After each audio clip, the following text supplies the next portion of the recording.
Hi, my name is Oren. I'm a father of two very special kids with sensory issues.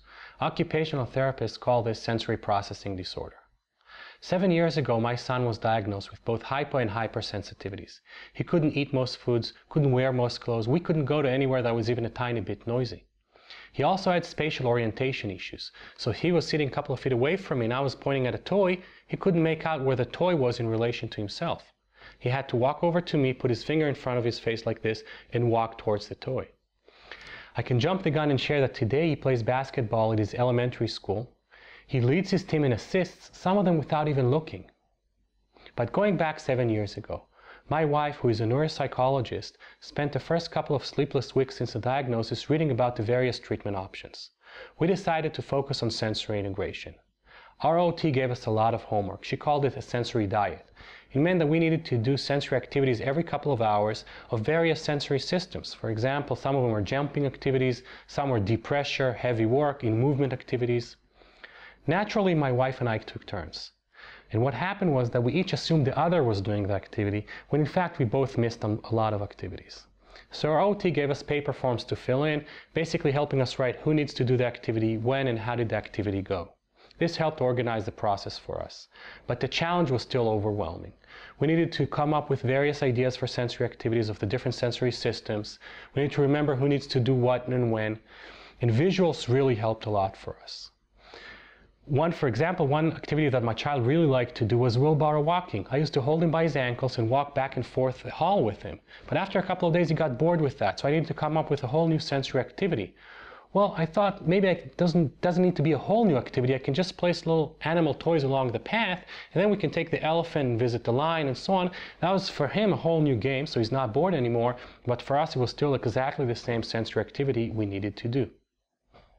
After a while, we started getting the hang of the sensory activities, but we never had 100%. We always missed out on specific sensory activities, sometimes even full days of sensory exercises. And we had to deal with the guilt that comes along with not doing these activities.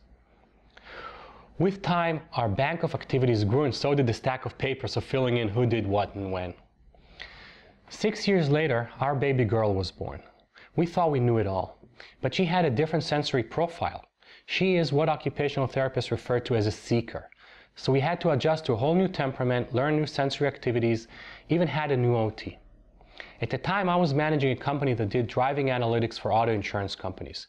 We started using smartphone to detect how people drive and help insurance companies correlate the premium price to the driving styles of various individuals.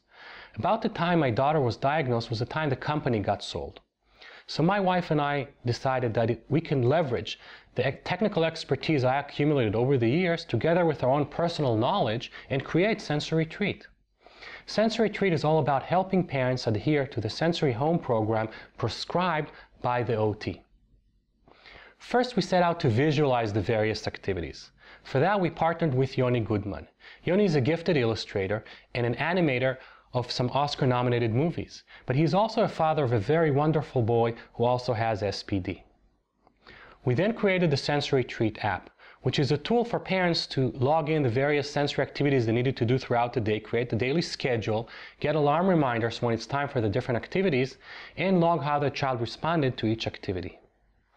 Recently, we came out with sensory magnets, the same illustrated activities on little magnet cards, so kids can be more involved and engaged in choosing the activity they want to do.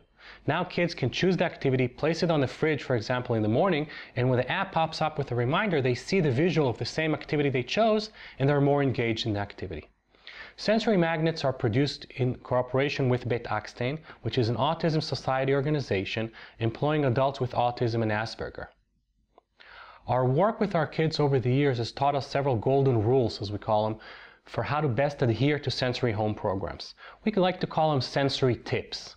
These are things like how to best blend the sensory activities into your daily routines, how to use sensory habits so things are not as hard to remember and maintain, how to identify the right challenge that your child needs at any given day and time. In future videos, I will talk more about these sensory tips. For now, thank you for listening to our story and the creation of SensoryTreat.